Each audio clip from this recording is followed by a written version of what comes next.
সবাই কেমন আছেন?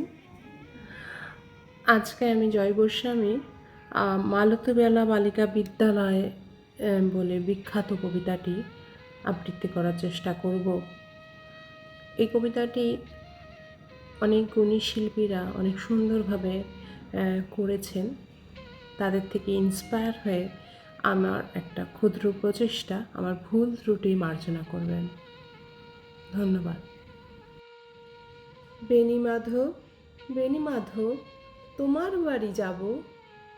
বেণীমাধব, তুমি কি আর আমার কথা ভাবো?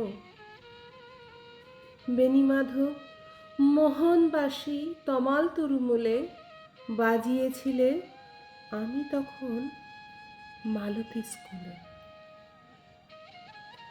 ডেস্কে বসে অঙ্ক করি, ছোট্ট ক্লাস ঘর, বাইরে দিদিমণির পাশে দিদিমণির বর। আমি তখন নবম শ্রেণী, আমি তখন শাড়ি। আলাপ হলো বেণীমাধব সুলেখাদের বাড়ি।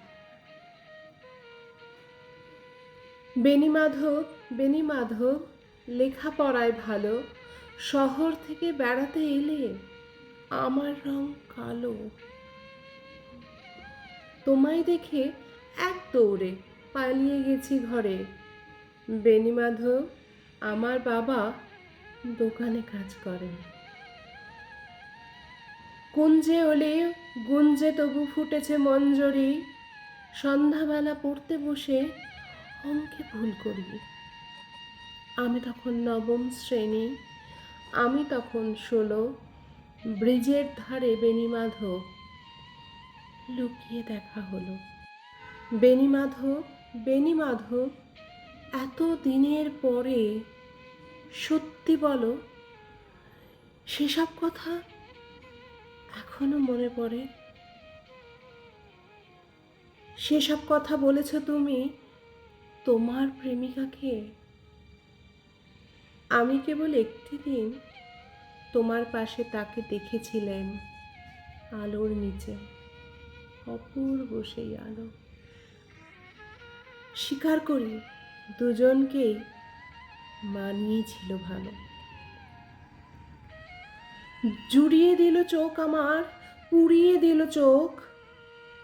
বাড়িতে এসে বলেছিলেন ওদের ভালো হোক। রাতে এখন ঘুমোতে যাই একতলার ঘরে, মেঝের ওপর বিছানা পাতা, জ্যোৎস্না এসে পড়ে। আমার পরে যে বোন ছিল চূড়াপথের বাঁকে মিলিয়ে গেছে, জানি না আজ কার সঙ্গে থাকে। আজ জুটেছে, কাল কি হবে?